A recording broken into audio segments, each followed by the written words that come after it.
Show. It is Saturday, April 29th, 2023, and we are here for a very special purpose and with one of our esteemed scholars, Dr. Charles Finch, who is an Egyptian scholar and author, researcher. Hotep, my brother, how are you doing today? Hotep to you. I'm doing just fine.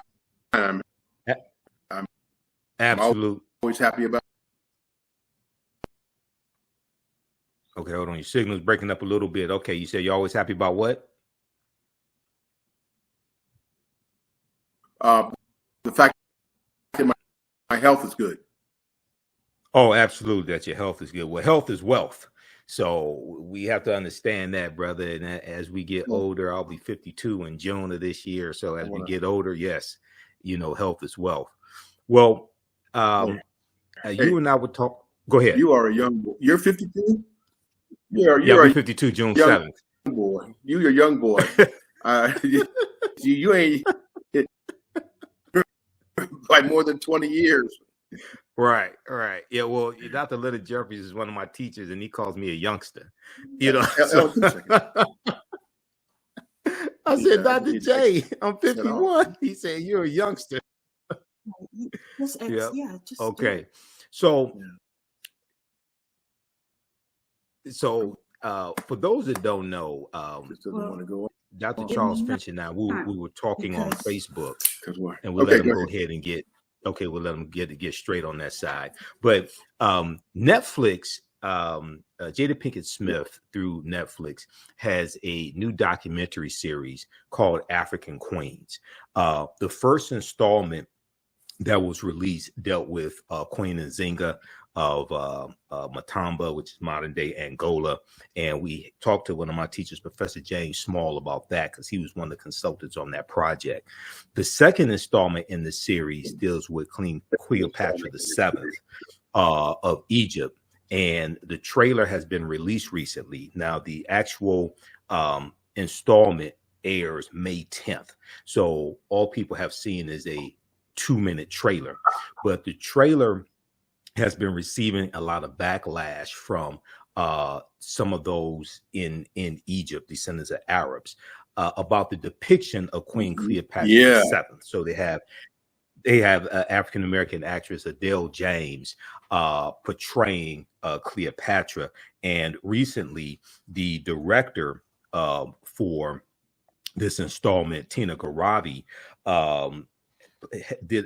wrote an article for Variety.com, and I'll pull up the article here in just a minute. And she asked the question, "What bothers you so much about a Black Cleopatra?"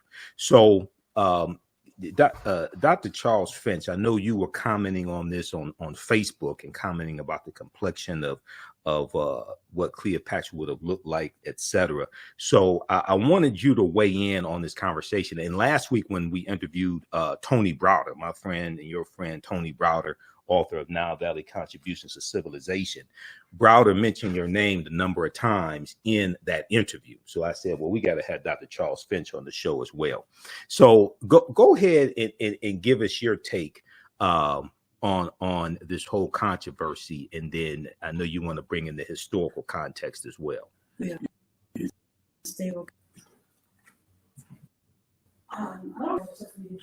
Okay, can you hear me? Go ahead. Yeah, you are breaking up too. You kind of come in and you go out. I don't know what to do about that. You okay. Come in and out. Okay. So can you hear me? Can you hear me? Yeah, I can hear you. Go ahead and tell people, what is your perspective on this debate on Cleopatra, and share with us the historical information you wanted to share to put this in a historical context as well. There is no debate. There is none. Cleopatra was descended from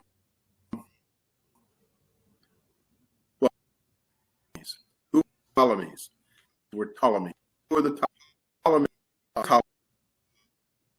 Ptolemy was one of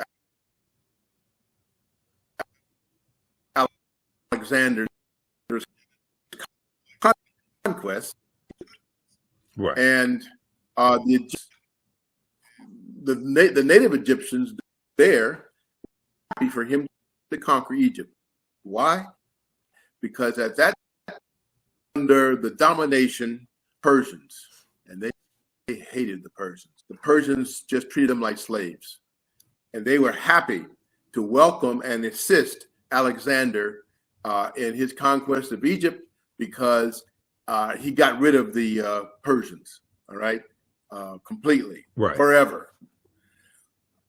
Anyway, the inherited the might say from Alexander.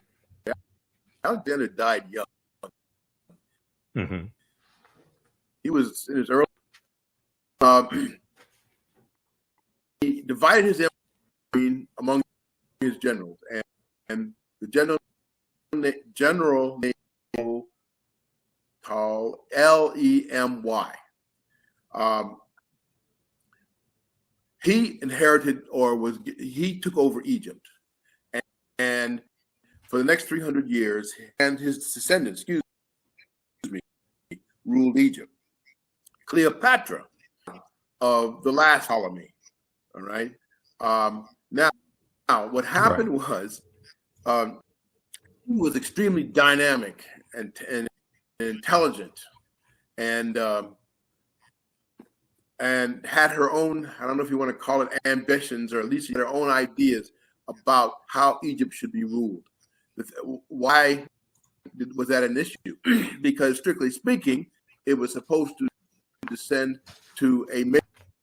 But her brother, at the time that Ptolemy died, passed on, was like 9 years old. Right. Anything else.